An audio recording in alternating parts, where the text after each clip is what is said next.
Bismillahirrahmanirrahim. Hurmatli tinglovchilar, Ibrohim alayhissalom qissasini davom ettirsam,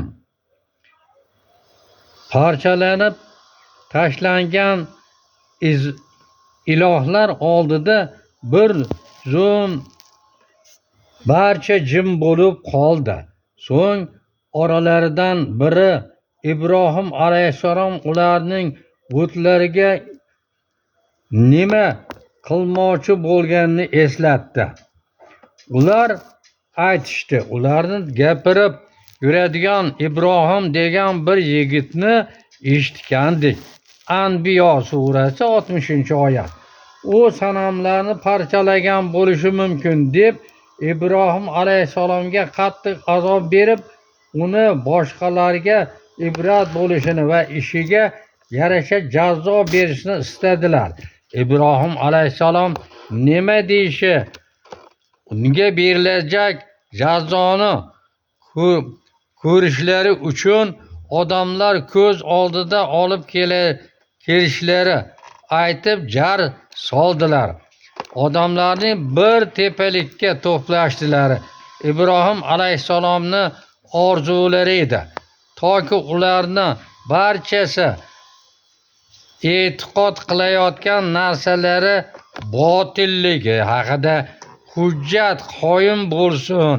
Ular sig'inayotgan narsalar fosid ekanini dalilini ko'rsatib qo'ysin. Hamma kelib Ibrohim alayhissalomdan qasos olishni xohlab, guvohlar oldida unga so'roq qilmoqchi bo'ldilar. Ibrohim alayhissalom so'roq qilishi uchun kelgan javob va munoqashani eshitish uchun nigohlari qadalgan edi. U zot alayhissalomga quyidagi savollar berildi. Ilohlarimizni sen shunday qildingmi? Ey Ibrohim! Anbiyo surasi 62-oyat. Ibrohim alayhissalom hikmatli zot edi. Tortishuvda ularni boshqa tomonga olib bordi. Natija nima bo'lishidan qat'iy nazar maqsadi hosil bo'lishi va risolatning yetkazish uchun shunday qilgan edi. Ular maqsad qilmagan javob hikmat yo'li ila olib borishi shunday dedi. Yo'q, bu ishni ularning kattasi mana bu haykal qildi. Bas ulardan so'rangiz, basharti gapira olsalar. Anbiyo surasi 63-oyat.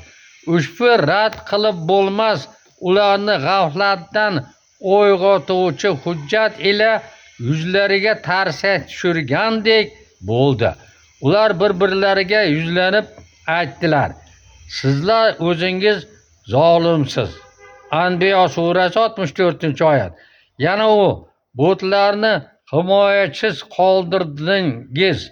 Ularga iymon keltirmaydigan odam sindirib tashlabdi. So'ng ular hayron bo'lib, tillari bog'lanib, o'ylab Ibrohim alayhissalomga shunday dedilar: sen ularning gapirmasligini yaxshi bilarding-ku. Anbiyo surasi 65-oyat.